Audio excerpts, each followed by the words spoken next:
aksi demonstrasi bermunculan belakangan ini, dan untuk membahasnya lebih dalam kita akan berbincang bersama sejumlah narasumber melalui sambungan virtual. Ada juru bicara Partai Gerindra Kamarus Samad, kemudian Direktur Eksekutif Trias Politika Strategis Agung Baskoro. Selamat sore Bapak-Bapak.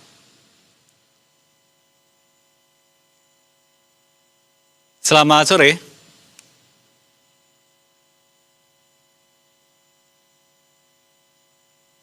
Ya, kami masih mencoba untuk mendengar audio dari masing-masing narasumber. Selamat sore Bapak-Bapak. Yakin kan?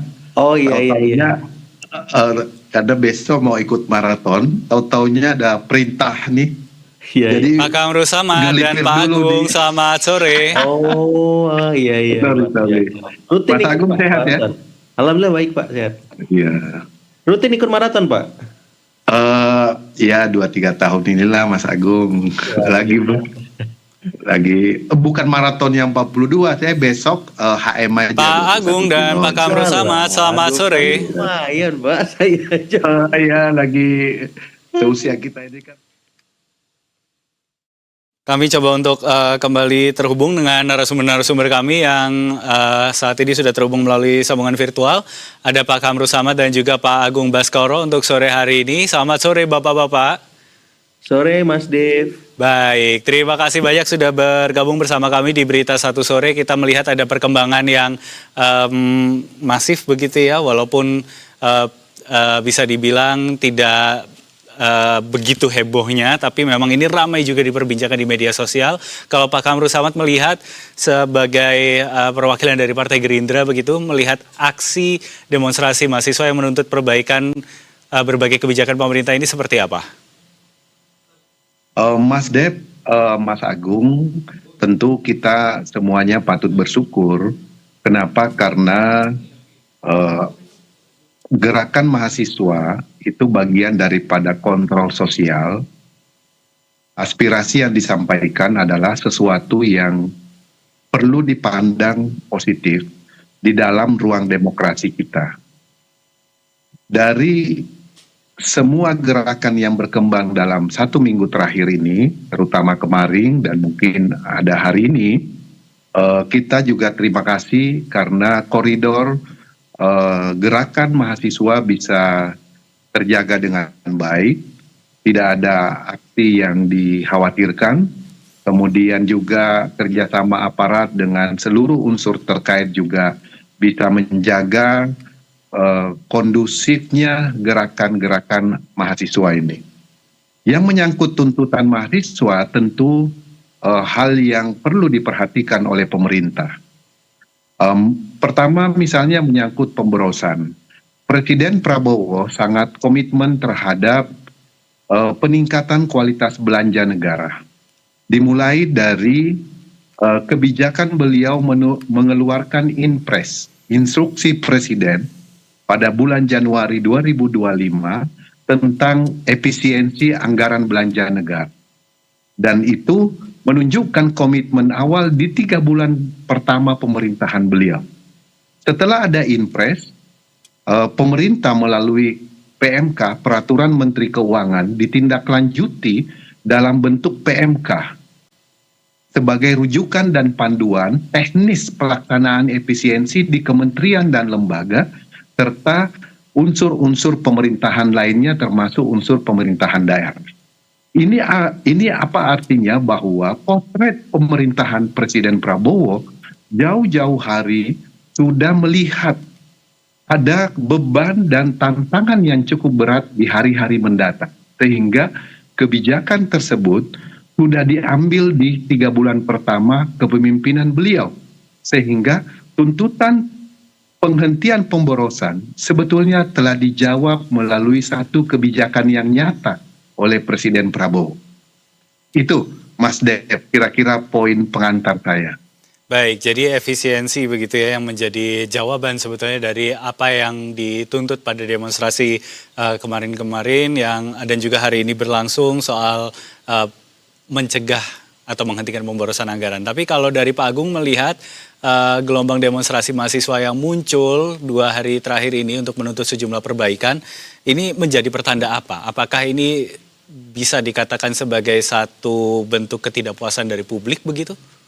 Ya, ini koreksi alarm interupsi dari mahasiswa untuk pemerintah ya dalam konteks tuntutan-tuntutan yang disampaikan ada 5 ya, soal pemborosan, soal MBG, soal KDM, Koperasi Desa Merah Putih ya, kemudian soal ada pengakuan dari pemerintah bahwa selama ini ada miss dalam pengelolaan anggaran maupun budgeting tersebut semacam itu, dan terakhir memang soal harus dihilangkannya militerisme di ranah sipil. Nah, saya kira tuntutan-tuntutan ini adalah tuntutan yang rasional, logis, karena mereka berkaca dari ya mungkin reformasi, kemudian juga dari konstitusi, ya ada beberapa aturan yang direvisi dan itu punya potensi melanggar semacam itu. Jadi saya juga mengapresiasi ya gerakan teman-teman dari mahasiswa semacam itu, apalagi sejauh ini tadi Pak Kamarus sudah menyampaikan kondusif, tertib, lancar ya, ada koordinasi, ada sinergi dengan aparat juga. Saya berharap ini terus berlanjut walaupun ada mungkin banyak aksi-aksi lanjutan yang akan mengemuka. Nah, yang kedua yang jadi perhatian saya sebenarnya ketika nanti aksi di Senayan, Bang Kamarus bisa menyambut teman-teman demonstran, ya ketika nanti aksi di depan istana, anggota kabinet ada yang menyapa juga semacam itu, sehingga apa? Sehingga yang demo ini merasa istilahnya diwongke ya, diperhatikan, didengar, dan itu juga kalau bisa ditindaklanjuti luar biasa lagi. Tidak semua harus 5 poin itu ditindaklanjuti. Minimal kan sekarang sudah jelas pemerintah merevisi MBG-nya misalkan. Itu kan progres positif. Ya, kemudian koperasi desanya juga dievaluasi, itu juga progres.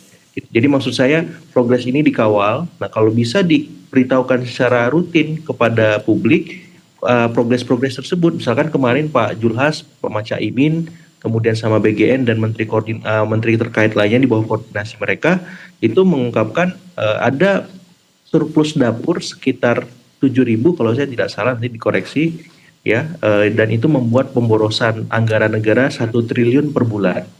Nah, maksud saya ini dikawal nih, sudah sampai mana nanti? Yaitu rapatnya sekitar 2 hari yang lalu. Nah, progres itu dikawal, bagaimana kemudian istilahnya memotarium gitu atau direlaksasi ya dapur-dapurnya, sehingga nanti dapur-dapur yang berjalan itu sesuai dengan arahan dari Presiden. Apakah daerah 3T, ya lansia, balita yang membutuhkan karena stunting, atau keluarga prasejahtera semacam itu. Sehingga ini kan visi misi Presiden ini kayaknya dibelokkan ini, Bang Kamarus. Saya nggak tahu siapa yang belokin. Presiden kan maunya ke sana gitu kan. Tapi ini ada yang belokin. Nah, maksud saya ini supaya lurus lagi sesuai arahan Presiden, dikawal dan itu disampaikan ke publik secara transparan. Ya sebagaimana kemarin pengungkapan kasus yang terjadi di program makan bergizi ya. Nah, sekarang nih KDM Koperasi Desa Merah Putih juga harus dikontrol kalau memang beresiko ataupun rentan ada penyalahgunaan, dan beberapa temuan sudah mengemuka dan viral di publik soal koperasi ada di dekat jurang katanya, di depan kuburan gitu ya. Jadi kan itu harus dikoreksi. Nah, kalau memang ada problem-problem seperti itu, dia sementara ditunda dulu. Bahkan kalau memang koperasi-koperasi tadi sudah mulai mau beroperasi, ya dihentikan gitu. Jangan sampai itu dilaksanakan tanpa ada ya koreksi ataupun filterisasi yang jelas. Mungkin sebagai pengantar begitu, Mas Dev. Baik, kalau begitu saya kembali ke Pak Kamrus Samad. Ini kan kalau kita melihat Pak Kamrus, ini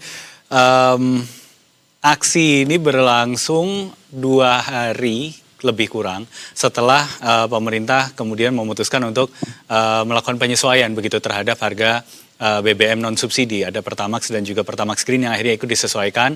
Setelah April lalu yang disesuaikan hanya Turbo dan juga Dexlite. Tapi di luar itu ada beberapa tuntutan lain juga yang kemudian tidak hanya berkaitan dengan BBM. Ada soal kebutuhan pokok, ada soal beberapa hal yang lainnya. Kalau Anda melihat dari Partai Gerindra melihat begitu, apakah kemudian tuntutan-tuntutan yang diajukan oleh para mahasiswa ini sebetulnya ada dasar yang kuat begitu dan bisa untuk segera ditindaklanjuti oleh pemerintah? Pertama, Mas Dev, mengenai aspirasi dari Mas Agung, saya kira bagus. Ini menjadi perhatian kami di parlemen untuk proaktif menerima aspirasi, dan juga kami selaku the ruling party, mitra pemerintah juga akan menyampaikan supaya pemerintah bisa menerima jika seandainya ada permintaan dialog tentang aspirasi tersebut. Kemudian aspirasi yang disampaikan salah satunya kenaikan harga sembako.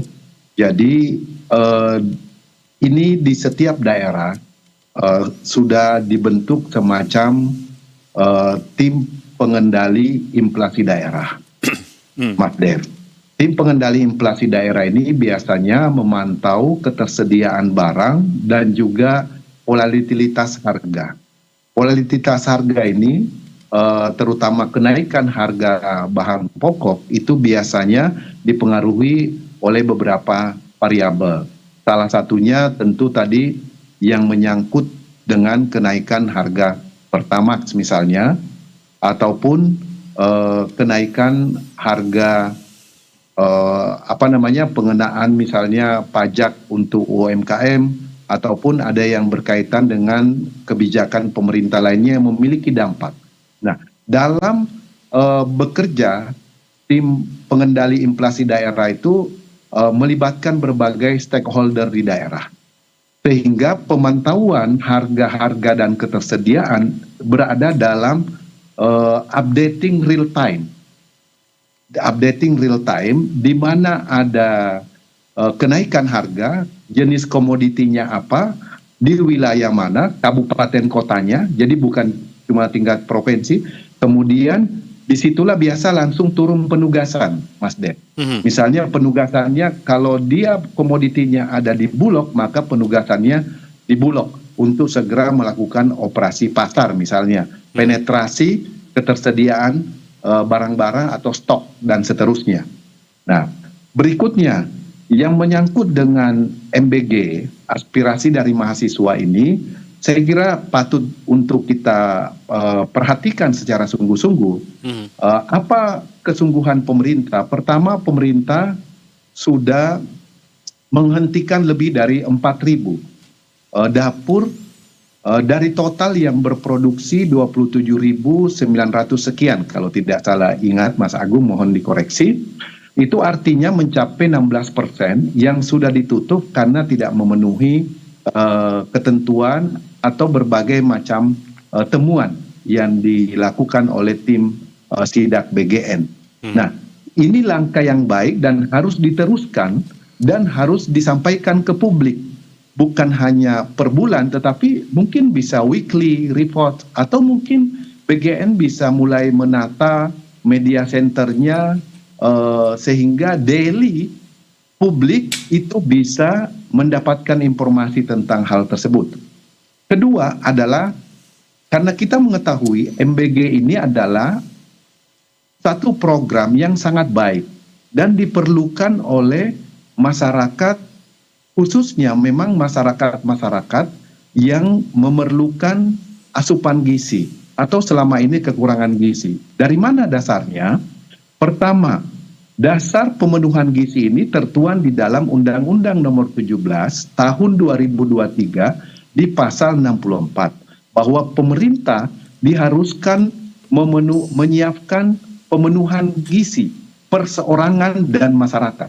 Itu ada di dalam Undang-Undang 17 2023. Lalu kemudian ada Perpres 83 tahun 2024 yang dibuat pada bulan Agustus tahun 2024 pemerintahan yang lalu tentang pembentukan Badan Gizi Nasional. Artinya setelah ada undang-undangnya, kita menyadari secara sosiologis ada data menunjukkan bahwa prevalensi kekurangan gizi kita dalam hal ini stunting, khususnya untuk balita, itu 19,8% berdasarkan data tahun 2022. Dan itu artinya setiap 100 balita, itu ada 20 orang yang perkembangannya tidak tumbuh secara normal. Salah satu penyebabnya adalah kekurangan gizi. Itu juga terkonfirmasi oleh PISA OECD, Program Internasional for International Student Assessment, yang menggunakan 3 variabel. Pertama, saintis, kedua, matematik, ketiga, kemampuan digital atau literasi. Nah, Indonesia ditempatkan pada urutan 87, kalau tidak salah ingat, Mas Agung mohon dikoreksi, dari 92 negara yang disurvei pada tahun 2022, Mas Den. Mhm. Jadi kenapa kemudian lahir Undang-Undang 17 2023? Karena dasar-dasar sosiologis itulah yang memberikan napas kepada parlemen dan pemerintah pada waktu itu untuk memenuhi kebutuhan gizi masyarakat. Nah, Baik. persoalannya kemudian ada aspirasi yang minta dihentikan program MBG. Ini patut dicermati. Makanya pemerintah sungguh-sungguh tadi saya sudah sebutkan sudah 4.000 lebih yang dihentikan. Selanjutnya, yang tidak kalah penting adalah tata kelola pelaksanaannya. Baik. Tata kelola pelaksanaannya betul-betul harus memenuhi unsur pemenuhan gizi. Karena itu, apa yang dilakukan oleh pemerintah melalui BGN haruslah bisa diawasi. Mulai dari prosesnya, suplai bahan bakunya, proses produksinya, sampai output daripada produk makanan yang dihasilkan. Lalu Baik. kemudian outcome-nya, Mas Agung. Kalau 1 tahun, 2 tahun sudah berjalan, outcome-nya seperti apa terhadap pertumbuhan gizi anak-anak kita? Ini mesti diukur dan diberikan updatein, walaupun dalam jangka menengah masih perlu waktu. Baik, kalau begitu. Jadi memang Mas ada Dave. banyak yang kemudian sudah dilakukan oleh pemerintah begitu ya, untuk menjawab apa-apa yang kemudian dituntut oleh mahasiswa kemarin juga begitu. Tapi saya mau ke Pak Agung juga sekarang. Ada hal yang menarik kemarin disampaikan oleh para mahasiswa itu adalah bahwa mereka menggeser titik aksi mereka dari yang biasanya ke gedung-gedung pemerintah ke Bundaran HI rencananya, walaupun pada akhirnya dibatasi sekian ratus meter dari sana begitu ya, karena sesuai dengan aturan.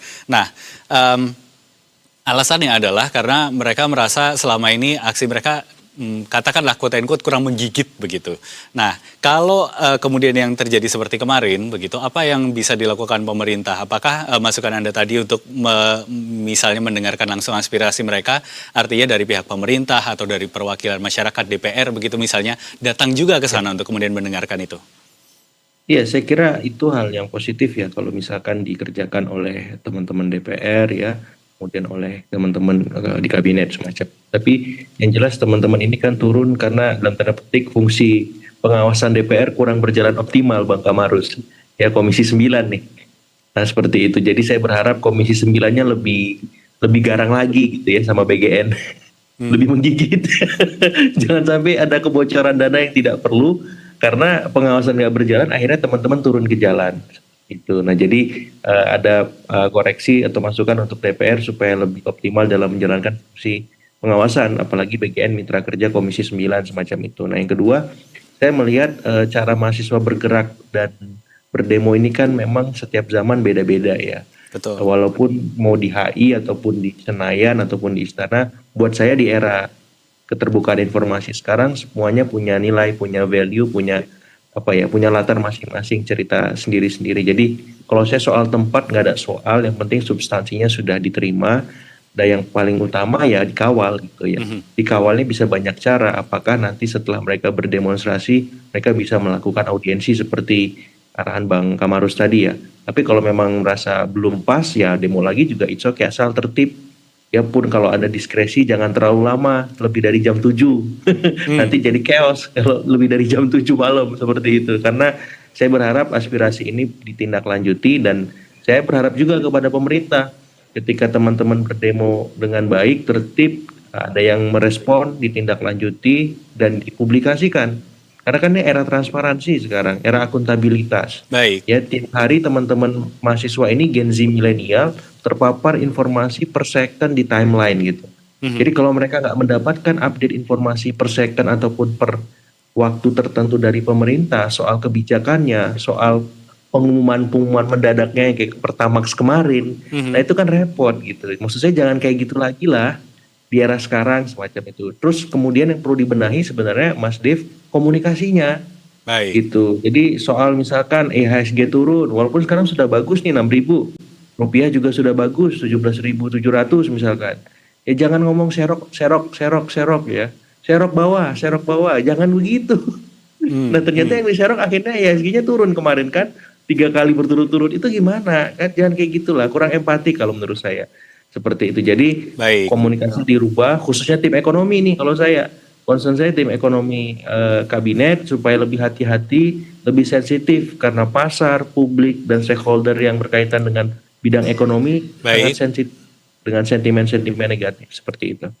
Baik, kalau begitu. Jadi komunikasi menjadi satu perhatian begitu yang disampaikan oleh Pak Agung kepada Pak Kamrus Samad. Tapi selain itu Pak Kamrus, karena mungkin masih akan ada aksi-aksi lanjutan yang akan berjalan di wilayah-wilayah lain, apa yang jadi pesan dari Partai Gerindra untuk mahasiswa yang turun ke jalan menyampaikan aspirasi? Singkat saja Pak Kamrus.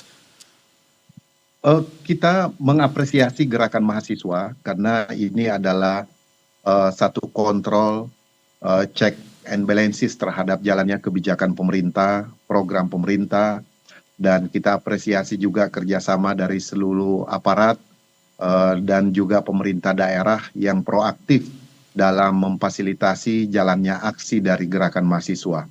Substansi dari poin-poinnya sangat jelas, diterima dan ditelaah secara mendalam dan harus yang memang bisa ditindaklanjuti sesegera mungkin. Saya kira pemerintah sangat aware, sangat terbuka, dan sangat proaktif untuk hal tersebut. Satu poin yang mendasar itu adalah aksi gerakan mahasiswa ini juga harus terus kita kawal supaya berada di koridor yang baik dan benar, sehingga masyarakat yang melakukan aktivitas, yang bekerja sehari-hari, mencari nafkah juga tidak terganggu, terhalangi. Karena ada banyak masyarakat kita yang bekerja hari ini, minggu ini, hanya untuk makan minggu depan. Kalau mereka terhalangi bekerja minggu ini, mereka belum tentu bisa menikmati kehidupan lebih baik di minggu depannya. Jadi shaping masyarakat kita memiliki klaster yang berbeda-beda. Nah, mereka yang bekerja harian harus kita perhatikan kehidupan sehari-harinya. Itu yang pentingnya disinergikan di semua. Betapapun demikian, Mas Dev, kami juga menyampaikan terima kasih kepada media. Kami melihat BTV sangat proaktif menyiarkan secara live gerakan-gerakan mahasiswa, dan ini sampai ke pemerintah, sampai ke kami, ke DPR, dan juga masukan dari Mas Agung tentang perlunya peningkatan kualitas pengawasan dari DPR juga yang sangat penting untuk mengembalikan kepercayaan, meningkatkan kepercayaan publik terhadap kinerja parlemen kita ke depan. Terima kasih Mas Dev dan Mas Agung atas masukannya. Baik, singkat juga dari Pak Agung, boleh apa yang menjadi pesan begitu untuk menghadapi situasi-situasi yang mungkin akan berlangsung ke depan? Iya, 3 hal aja, empatik, kemudian transparan, yang terakhir solutif, konkret supaya semuanya happy, semuanya adem, gitu aja Mas. Baik, kalau begitu. Mudah-mudahan ini bisa terus adem begitu situasinya, menyampaikan aspirasi boleh, tapi yang paling penting situasi yang kondusif tetap terjaga. Terima kasih Pak Kamrus Samad, juru bicara dari Partai Gerindra, dan juga Mas Agung Baskoro, Direktur Eksekutif Trias Politika Strategis, sudah bergabung bersama kami di Berita Satu Sore untuk hari ini. Selamat kembali beraktivitas Bapak-Bapak.